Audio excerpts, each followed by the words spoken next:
2025मध्ये या वर्षातील दुसरे आणि शेवटचे सूर्यग्रहण हे 21 सप्टेंबर 2025 रोजी आले आहे. वर्षातील हे शेवटचे सूर्यग्रहण असणार आहे. या दिवशी सर्व पितरी अमावस्या देखील आलेली आहे. मग आपण आपल्या पूर्वजांचे पित्र या दिवशी घालायचे का? घालू शकतो का? गर्भवती महिलांनी हे नियम पाळायचे का? कोणी नियम पाळावे, कोणी नियम पाळू नये? त्याचप्रमाणे या दिवशी गर्भवतींनी कोणते कोणते नियम पाळायचे आहेत याविषयीची आपण या व्हिडिओमध्ये संपूर्ण माहिती पाहणार आहोत. 21 सप्टेंबर 2025मध्ये वर्षातील शेवटचे सूर्यग्रहण असणार आहे. आणि बघा, या दिवशी सर्व पितरी अमावस्या देखील आलेली आहे.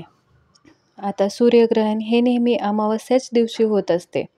हे सूर्यग्रहण आपल्याला भारतात दिसणार आहे का? सूतक काळ काय असणार आहे हे आपण पुढे पाहणारच आहोत. त्यापूर्वी चॅनलवर नवीन असाल तर चॅनलला सबस्क्राईब करा, बाजूच्या बेल आयकॉनला प्रेस करा आणि कमेंट बॉक्समध्ये श्री स्वामी समर्थ नक्की लिहा. सर्व पितरी अमावस्येच्या दिवशी हे ग्रहण रात्री 11 वाजल्यापासून सुरू होणार आहे. ते पहाटे 3:24 हे ग्रहण चालणार आहे. आता हे ग्रहण मुख्य करून न्यूझीलंड, ऑस्ट्रेलिया, अंटार्क्टिका आणि अटलांटिक महासागरात लागणार आहे. म्हणजेच 2025चे हे खंडग्रास सूर्यग्रहण भारतातून आपल्याला दिसणार नाही आहे. त्यामुळे आपल्याला भारतातून या ग्रहणाचे कोणतेही नियम किंवा वेदादी पाळायची गरज नाही आहे. आता या दिवशी सर्व पितरी अमावस्येच्या दिवशी ज्यांचे पितृश्राद्ध घालायचे राहिलेले आहेत त्यांनी या दिवशी आपल्या पूर्वजांचे श्राद्ध किंवा पितृ तुम्ही करू शकता. आपल्याला पितृश्राद्ध करण्यासाठी कुठलेही बंधन नाही आहे.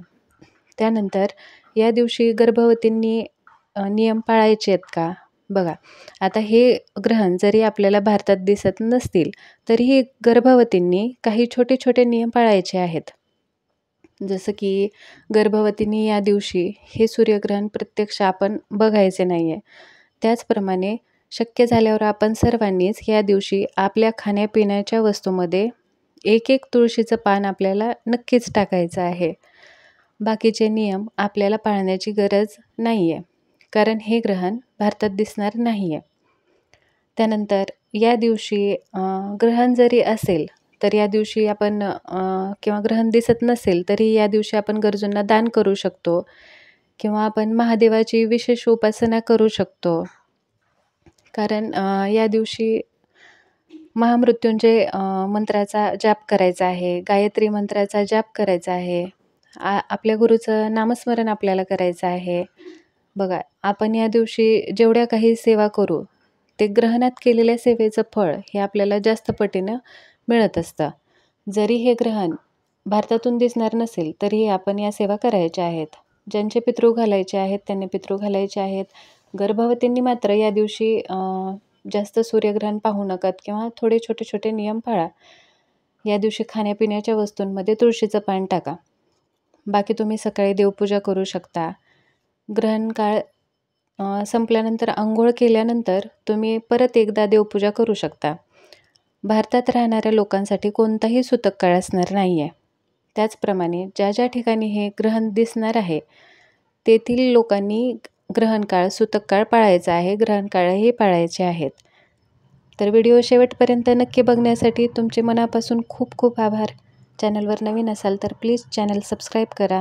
व्हिडिओ आवडला असेल तर एक लाईक करा. धन्यवाद. श्री स्वामी समर्थ.